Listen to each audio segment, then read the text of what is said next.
So today I'm behind the wheel of the 2022 Audi S3 in the Prestige trim, and I'm going to take some time to showcase the interior of this thing.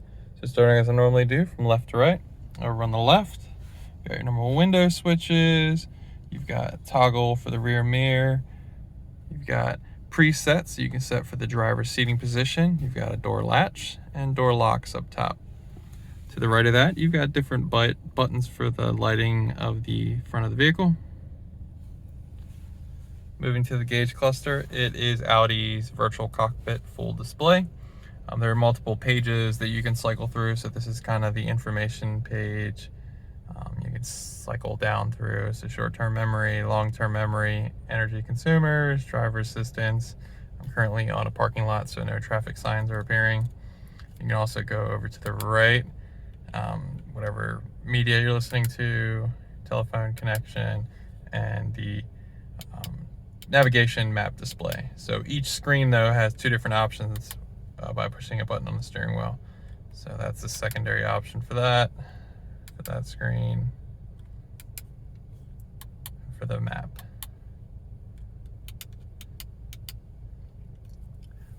You can also adjust the screen between three different Audi virtual cockpit themes, which I'll showcase on the center console navigation display when I get to that. But moving to the steering wheel, how I was adjusting everything up top is over here on the left. So from left and right, we'll kind of get you into different pages. And on the far left information screen, you can kind of cycle through, and the view button kind of changes it between the two different view options. Over on the right, you got a favorites button, you got talk buttons, volume control, as well as your tuner knobs. The bottom of the steering wheel features a nice S spot. Let me give you a better look at the steering wheel. Moving to the navigation display. So there's basically 5 hotkey buttons. This is basically your home screen, but it'll pop you here where you can customize what you want to see. This is basically all the app bubbles. So you got radio, media, phone, navigation, pretty much in line with what you see in most vehicles. Phone, apps, vehicle.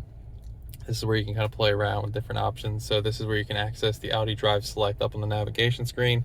You can also select it down below, where I'll showcase in a moment.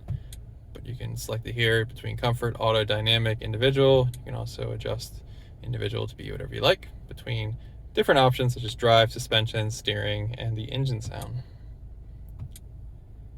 You can adjust things such as the efficiency assist, air conditioning, light, visibility, parking aid, driver assistance, settings and service.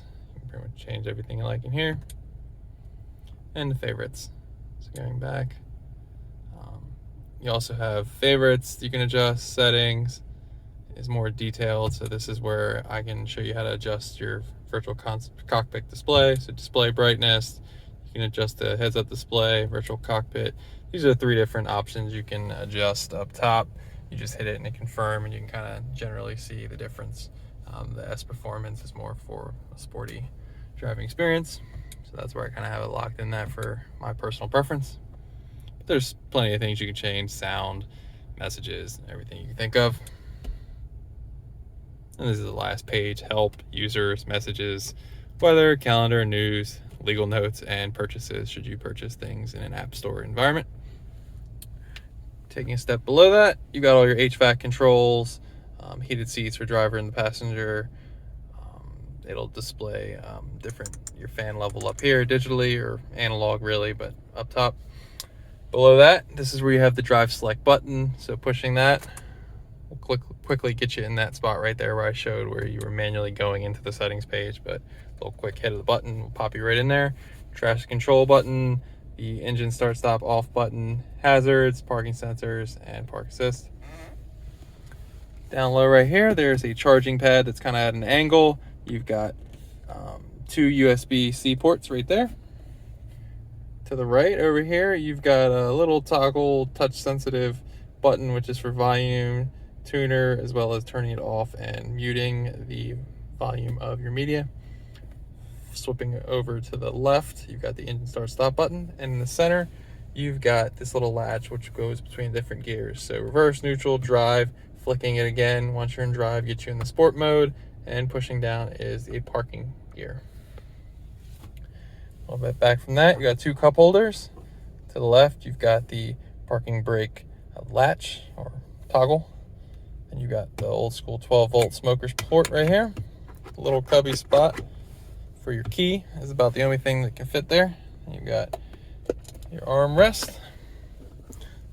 For cleaning the display, Audi provides a little rag. Moving to the passenger side, you got Quattro branding. Got your glove box. Features a Bang Olufsen surround sound system throughout the vehicle. You can spot a speaker right there. Give you a better look at the passenger door. Front seats are branded in S branding. Currently have my child's car seat in the back. Give you a better look on the side behind the driver. Features a sunroof for the front section. Sunroof controls are up top, as well as a bunch of other lighting controls as well. But that is pretty much the interior of the 2022 Audi S3 Prestige. If there is a feature that I didn't go in depth enough on and you have some questions, be sure to leave it in the comments below, and I would love to find you an answer. And if I can't, I'll point you in some positive direction. Thanks for watching.